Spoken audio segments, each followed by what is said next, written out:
आज नेपालमाथि कुनै युद्ध घोषणा गरिएको छैन, तर नेपाल युद्धग्रस्त छ।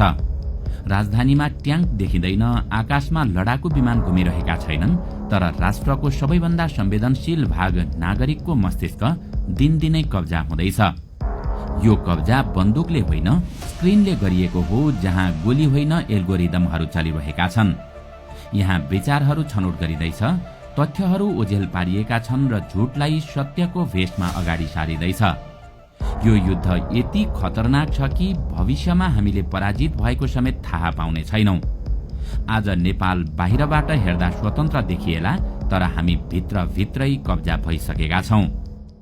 दर्शक वृन्द, आउनुहोस् आजको यस श्रृङ्खलामा हामी एल्गोरिदमको डिजिटल युद्धमा कसरी नेपाल कब्जा हुँदैछ, आज हामी यसैको बारेमा विशेष चर्चा गर्नेछौं। सार्वभौमिकता अब केवल नक्सामा कोरिएका सीमारेखा र कूटनीतिक भाषणको विषय मात्र रहेन। 21औं शताब्दीको संसारमा अब शक्ति सिमानामा राखिएका हतियार वा ब्यारेकमा बस्ने सेनामा मात्र सीमित छैन। आजको युगमा वास्तविक शक्ति त्यो व्यक्तिको हातमा हुन्छ जसले विश्वको अथाह डाटामा पहुँच प्राप्त गर्छ। डाटा भनेको केवल सूचना मात्र होइन, यो त तपाईको रुचि, गोप्य कुरा र कमजोरीहरूको सङ्गालो हो, जसलाई संकलन गरेर विदेशी शक्तिहरूले तपाईलाई गुलाम बनाउन सक्छन्। आजको युगमा वास्तविक शक्ति ती शक्तिहरूको हातमा हुन्छ जसले विश्वको अथाह डाटामाथि पहुँच र नियन्त्रण राख्छन्। डाटा केवल सूचना मात्र होइन, यो त तपाईको रुचि, गोप्य कुरा र कमजोरीहरूको सङ्गालो हो, जसलाई हतियार बनाएर विदेशी शक्तिहरूले तपाईको चेतनालाई नै आफ्नो नियन्त्रणमा लिन सक्छन्। एल्गोरिदमको रणनीतिमा कमजोर राष्ट्र। नेपाल आज देख्नमा स्वतन्त्र राष्ट्र हो, यसको आफ्नो झण्डा, संविधान र निर्वाचित सरकार छ, तर यो बाह्य स्वतन्त्रताको आवरणभित्र एउटा गहिरो र अदृश्य नियन्त्रण चुपचाप बलियो हुँदै गइरहेको छ। त्यो नियन्त्रण बन्दुक वा ट्याङ्कहरूबाट होइन, बरु सिलिकन भ्यालीका नियन्त्रित एल्गोरिदमबाट भइरहेका छन्। सामाजिक सञ्जाल र डिजिटल प्लेटफर्महरू नेपाली समाजको नसामा यसरी पसिरहेका छन् कि अब राजनीतिक चेतना, जनआक्रोश र जनमत निर्माणको मुख्य केन्द्र संसद होइन, मोबाइलको स्क्रिन बन्न पुगेको छ। हो, आजको प्राविधिक दुनियाँमा एल्गोरिदमको राजनीति यहीँबाट सुरु हुन्छ, जहाँ कमजोर राष्ट्रहरू सजिलै प्रयोगशाला बन्न पुग्छन्। नेपाल जस्तो नीति निर्माणमा ढिलासुस्ती गर्ने, डिजिटल सुरक्षालाई गम्भीरतापूर्वक नलिने देशका लागि पछिल्लो समय यो अवस्था दिन प्रतिदिन खतरनाक बन्दै गइरहेको छ। नेपालको समसामयिक राजनीतिमा देखिने तीव्र ध्रुवीकरण, क्षणिक नायक खलनायक निर्माण र भिडको अस्थिर व्यवहार आकस्मिक होइन। एल्गोरिदमले भावनात्मक, उत्तेजक र विभाजनकारी सामग्रीलाई प्राथमिकता दिने भएकोले नेपाली डिजिटल स्पेस निरन्तर आक्रोशको इन्धनमा चलिरहेको छ। भ्रष्टाचारका वास्तविक मुद्दा भन्दा अफवाह, अधुरो सूचना र सनसनीपूर्ण आरोपहरू छिट्टो फैलिन्छन्।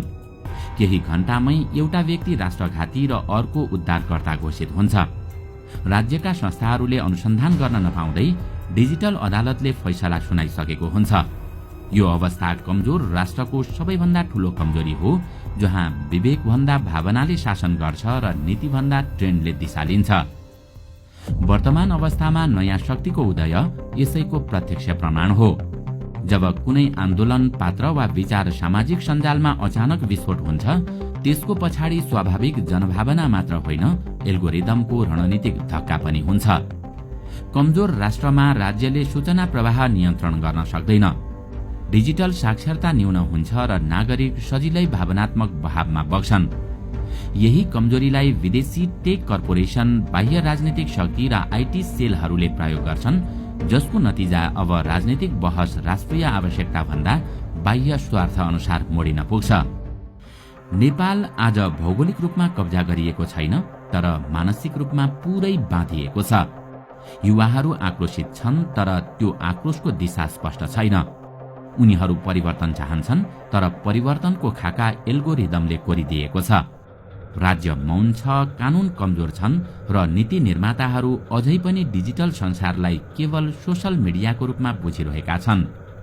तर यही डिजिटल स्पेस नै आजको वास्तविक रणभूमि हो, जहाँ कमजोर राष्ट्रहरू आफ्नो चेतना, स्थायित्व र भविष्य गुमाइरहेका छन्।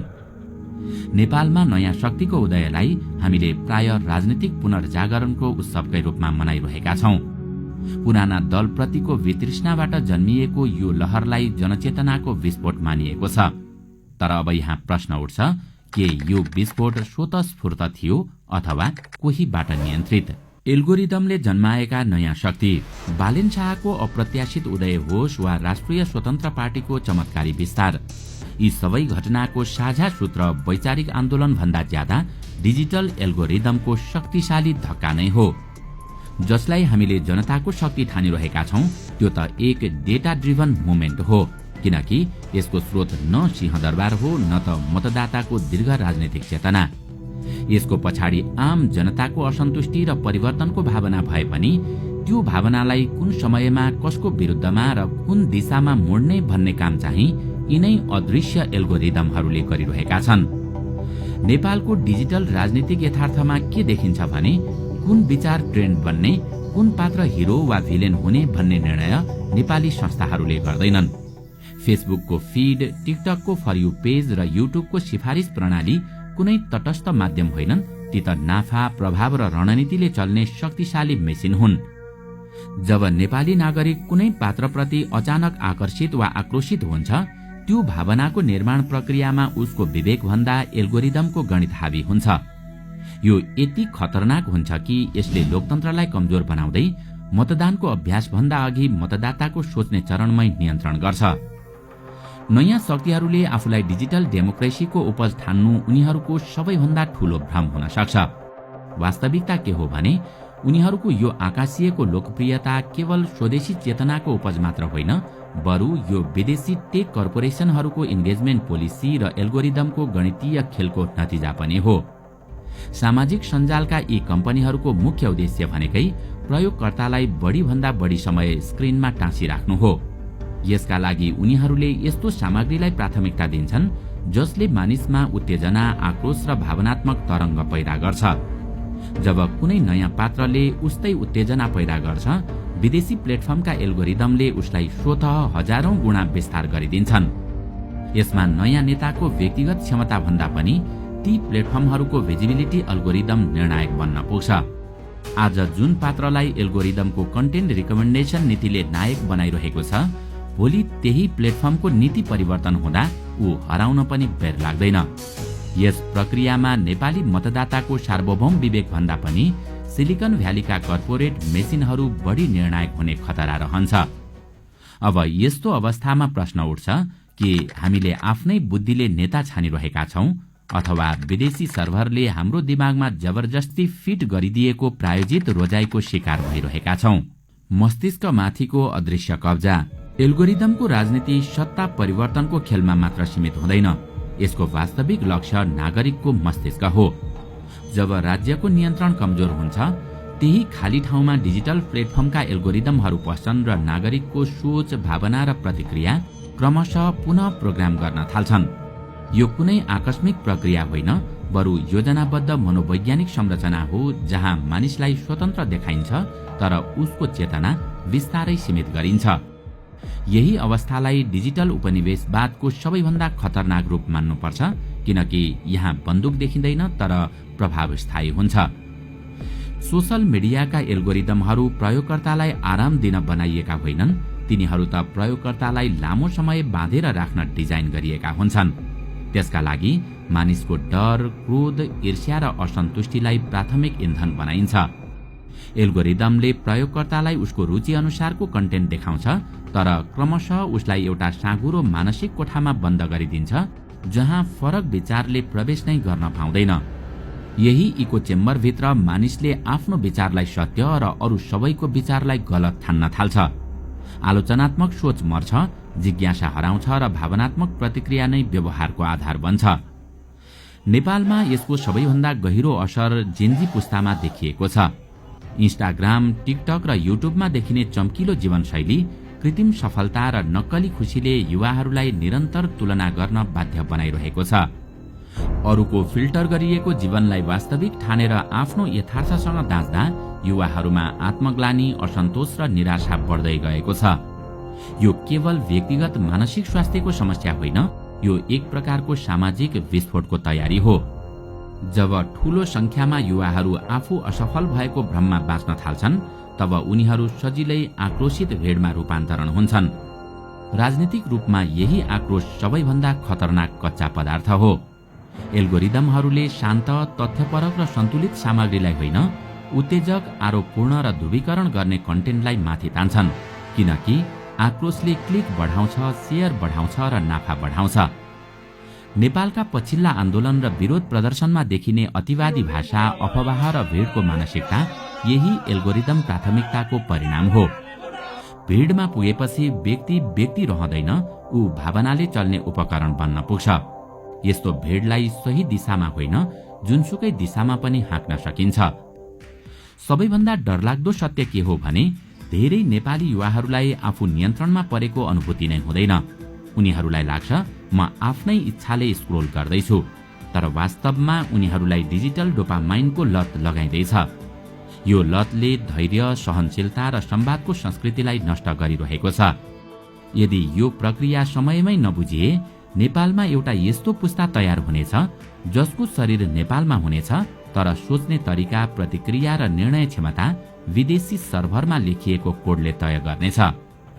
यही नै मस्तिष्क माथिको अदृश्य कब्जा हो, जहाँ मानिस बाँधिएको छ तर उसलाई आफू स्वतन्त्र छु भन्ने भ्रम सधैँ भइरहनेछ।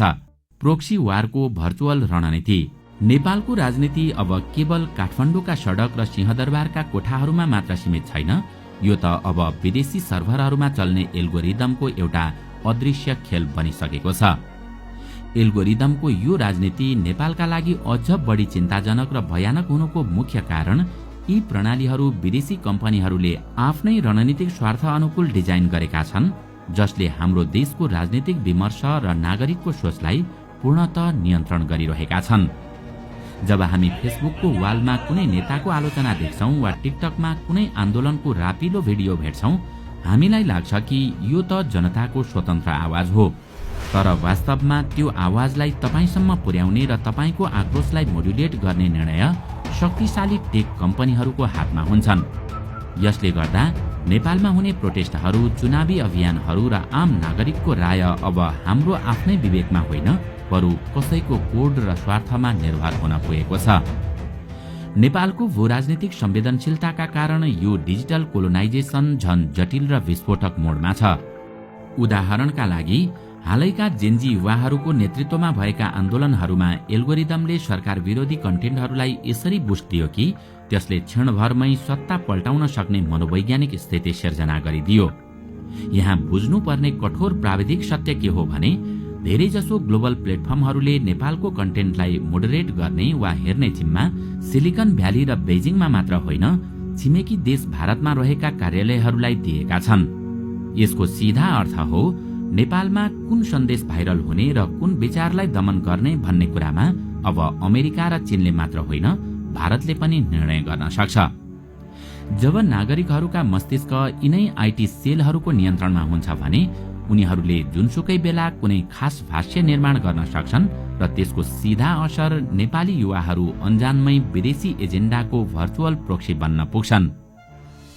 शक्ति केन्द्रहरूका लागि जटिल भूराजनीतिक अवस्थामा यही प्रविधि र डाटा नै आजको युगमा प्रोक्सी वार लड्ने सबैभन्दा सजिलो उपकरण बनेका छन्। आधुनिक युद्धमा अब सिमानामा ट्याङ्क पठाउनु पर्दैन। हतियारको ठाउँ फेक न्यूज, डिसइन्फर्मेसन र एल्गोरिदमले लिइसकेका छन्। शक्ति राष्ट्रहरूले नेपालको सूचना स्पेसलाई आफ्नो रणनीतिक स्वार्थका लागि एउटा खुल्ला रणभूमि बनाइरहेका छन्। विदेशी शक्तिहरूले अब नेपालमा जासुस पठाउनु पर्दैन, किनकि उनीहरूले हाम्रा युवाहरूको मनमा रहेको असन्तुष्टि र आक्रोशलाई डाटा मार्फत आफ्नै कोठामा बसेर सूक्ष्म रूपमा अध्ययन गरिरहेका हुन्छन्। जब उनीहरूले नेपाली युवाहरू के कुरामा रिसाउँछन् र के कुरामा ताली बजाउँछन् भन्ने थाहा पाउँछन्, तब उनीहरूले सामाजिक सञ्जालमा त्यस्तै मुद्दाहरूलाई कृत्रिम रूपमा भाइरल बनाइदिन्छन्। सबैभन्दा खतरनाक पक्ष नै यही हो कि यी तमाम सोशल मिडियामा न कुनै सेन्सरसिपको आदेश छ न त सरकारी नियन्त्रण छ।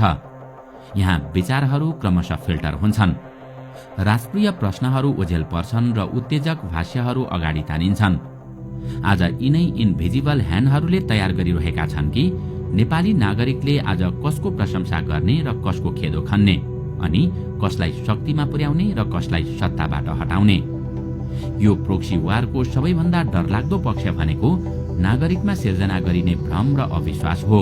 विदेशी शक्तिहरूले योजनाबद्ध रूपमा नेपालका सरकारी संस्था र सुरक्षा निकायहरू विरुद्ध फेक न्यारेटिभ फैलाएर राज्यको जगलाई नै कमजोर पारिदिन्छन्। हामीलाई लाग्छ हामी डिजिटल क्रान्ति गर्दैछौँ, तर वास्तवमा हामी अरूले कोरिदिएको डिजिटल लक्ष्मण रेखाभित्र कैद भएर एक अर्का विरुद्ध लडिरहेका हुन्छौँ। भोलि कुनै विदेशी शक्तिले नेपालको नीति निर्माणमा हस्तक्षेप गर्न चाहेमा उसले ठूलो सैन्य बल प्रयोग गरिरहनु पर्दैन, केवल एल्गोरिदमको एउटा सानो कोड बदलिदिए पुग्छ। यो अदृश्य उपनिवेशवादको सबैभन्दा भयानक पक्ष नै यही हो कि गुलामलाई आफू गुलाम भएको आभास समेत हुँदैन। यदि हामीले समयमै यो भर्चुअल घेराबन्दीलाई बुझ्न सकेनौं भने नेपालको भविष्य भूगोलमा स्वतन्त्र देखिए पनि निर्णय प्रक्रियामा सधैँ विदेशी सर्भरहरूको दास बनिरहनेछ। नेपालको आजको सबैभन्दा ठूलो राष्ट्रिय प्रश्न अब कालापानीको पिलर कहाँ छ भन्ने मात्र होइन, हाम्रो सामूहिक चेतना कसको नियन्त्रणमा छ भन्ने पनि हो। 21औं शताब्दीमा सार्वभौमिकता ट्याङ्क र बन्दुकले होइन, डाटा, एल्गोरिदम र सूचना नियन्त्रणले मापन हुन्छ।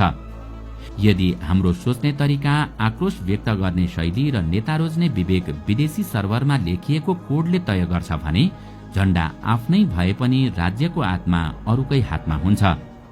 यही नै डिजिटल उपनिवेशको सबैभन्दा खतरनाक रूप हो, जहाँ राष्ट्र कब्जा भइसक्दा पनि नागरिकलाई आफू स्वतन्त्र छु भन्ने भ्रम भइरहन्छ। यदि नेपालले एल्गोरिदमको राजनीतिक शक्ति समयमै बुझ्न सकेन र डिजिटल सार्वभौमिकताको बहस सुरु गर्न सकेन भने भोलि यहाँ चुनाव त होला, सरकार पनि बन्ला, तर निर्णय शक्ति स्क्रिन पछाडिका अदृश्य कोडहरूले चलाइरहेका हुनेछन्। दर्शक वृन्द, एल्गोरिदमले खेल्ने यस्ता खतरनाक रणनीतिको बारेमा तपाईँ के भन्नुहुन्छ? हामीलाई कमेन्टमा अवश्य बताउनुहोला। साथै आजको श्रृङ्खला तपाईलाई राम्रो लाग्यो भने लाइक तथा शेयर गरी हाम्रो च्यानललाई सब्स्क्राइब गर्न नभुल्नुहोला र साथमा रहेको बेल आइकन पनि थिच्नुहोस् ताकि हाम्रो नयाँ भिडियोको जानकारी सबैभन्दा पहिला तपाईलाई प्राप्त होस्। आजका लागि यति नै। अर्को भिडियोमा अझै रोचक तथा जानकारीमूलक सामग्री लिएर आउने नै छौं। तबसम्मको लागि बिदा दिनुहोस्। नमस्कार।